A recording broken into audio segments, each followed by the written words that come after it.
So if you're looking to get into a Charger, price point starts off very affordable. Starts off at $28,000. Yeah, I had a 5.7. I want to trade in for one of these.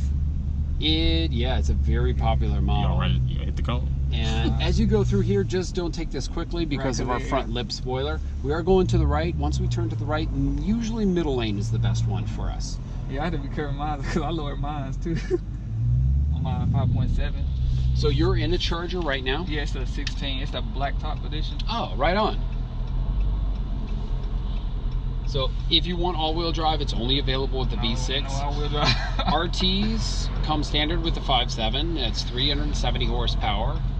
And only transmission in the Charger is the 8-speed automatic. If you want a manual, go with the Challenger. If any of the V8s come standard with the 6-speed manual, you have to pay more for the 8-speed if you want. But Charger, only automatic. You're driving the same engine as the SRT. It's a 6.4 V8. Has the same torque and horsepower as an SRT too. It's 485 horsepower, 475 pound-feet of torque.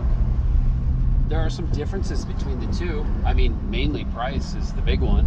And most people are not tracking their vehicle, so there's no reason to get an SRT unless you're actually really getting into the performance. Because this has a Bilstein performance suspension, but it's not adaptable like an SRT and Hellcats. It also has more customization on SRT and Hellcats than it is in this. But this gives you plenty to start with. How's it feel?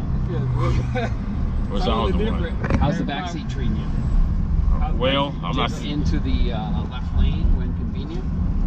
We're going to go around the bend, and then just after we exit the bend, there is going to be a left turn coming up. After, you're going to see 2 green bicycles on the left side. At least they were the last time.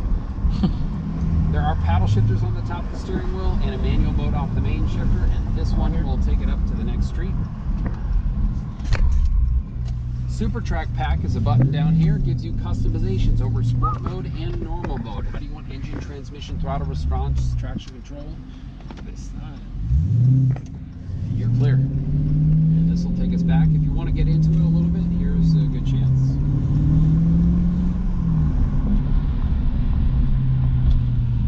Ah, Tavon, what are you doing?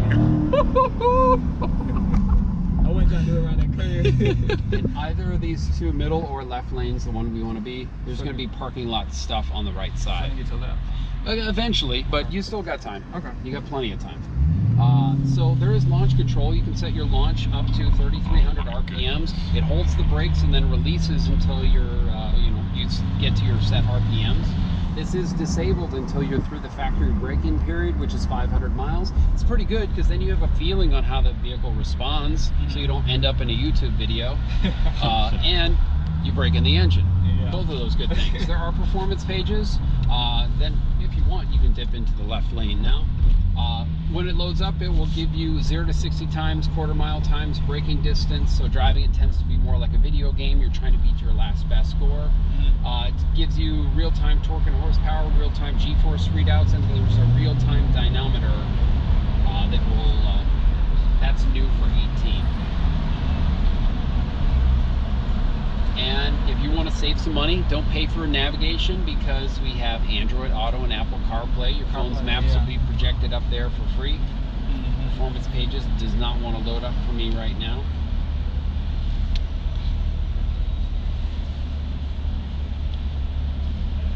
This is like a giant touchscreen. The apps you use most, press and hold and drag and drop into your main icon bar, making it more accessible for you.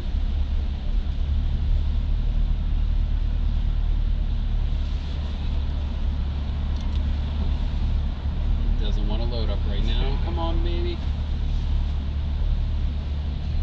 Sport mode is down here. In sport mode, it's not something we do on the test drives, but if you're at a dealership, check it out because you might notice a punchier throttle response, tighten steering controls, and it changes the shift patterns. Shifts for more power as opposed to a blend of power and fuel economy. 10-speaker Beats sound system with the 552-watt subwoofer we saw in the back there.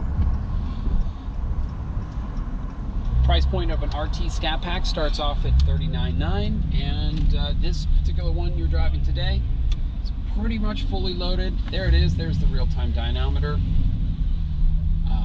0 to 60 timers, quarter-mile times. You can save it to a flash drive or have it be sent to one of 3 websites.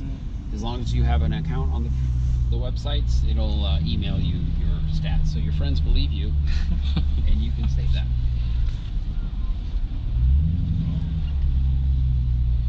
This one's 52.1 if I didn't mention that. Nope. Any questions I can answer for you, gentlemen? Things I didn't mention? Maybe you want to know more? That's it. Thanks for being the last.